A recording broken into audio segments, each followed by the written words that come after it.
મિત્રો બગદાણા વિવાદમાં નવનીત બાલદિયાને માર મારવાની ઘટનામાં પોલીસે જયરાજ આહિર સહિત 15 જેટલા આરોપીઓની ધરપકડ કરી લીધી છે। પરંતુ મિત્રો અત્યારે નવનીત બાલદિયા દ્વારા આક્ષેપો કરવામાં આવી રહ્યા છે કે જયરાજ આહિરને જેલમાં વીઆઈપી સુવિધા મળી રહી છે। તો ચાલો મિત્રો આ સંપૂર્ણ મામલે નવનીત બાલદિયાએ શું કીધું તે આ વિડીયોમાં આપણે જોઈએ। મારું નામ નવનીતભાઈ દયાભાઈ બાલદિયા છે। હું ભાવનગર જિલ્લા જેલમાં ચાલી રહેલા ગંભીર ગેરરીતિઓ સામે અવાજ ઉઠાવી રહ્યો છું। બગદાણા પોલીસ સ્ટેશનમાં ગંભીર ગુનામાં મુખ્ય આરોપી જયરાજ માયાભાઈ ભમ્મર સહિતના ઘણા આરોપીઓ જેલમાં હોવા છતાં તેમને નિયમો વિરુદ્ધ વીઆઈપી સુવિધાઓ આપવામાં આવી રહી છે। જેલમાં સામાન્ય કેદીઓને જે સુવિધા મળતી નથી તે આરોપીઓને ખુલ્લેઆમ આપવામાં આવે છે।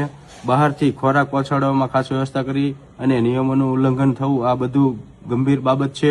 મને માહિતી મળી છે કે સાંજના 6 વાગ્યા પછી પણ આરોપીઓને ખોરાકની વ્યવસ્થા થાય છે અને કેટલાક આરોપીઓને રાત્રે 8 વાગ્યા જેલમાંથી બહાર મૂકવામાં આવે છે। હું માંગ કરું છું કે જિલ્લા જેલના સીસીટીવી ફૂટેજની તપાસ કરવામાં આવે અને જે અધિકારીઓની સંડોવણી છે તેમની સામે કડક કાર્યવાહી કરવામાં આવે। કાયદો બધા માટે સમાન હોવો જોઈએ।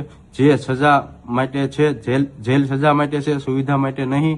આ મામલે તાત્કાલિક તપાસ થાય એ મારી નમ્ર વિનંતી છે। તો મિત્રો નવનીત બાલદિયા દ્વારા એવા આક્ષેપો કરવામાં આવી રહ્યા છે કે જયરાજ આહિરને ત્યાં જેલમાં વીઆઈપી સુવિધા મળી રહી છે।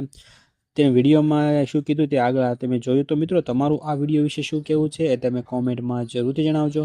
અને આ વિડીયો જો તમને પસંદ આવ્યો હોય તો વિડીયોને એક લાઇક કરી દેજો અને સાથે સાથે ચેનલને સબસ્ક્રાઈબ પણ જરૂરથી કરી દેજો।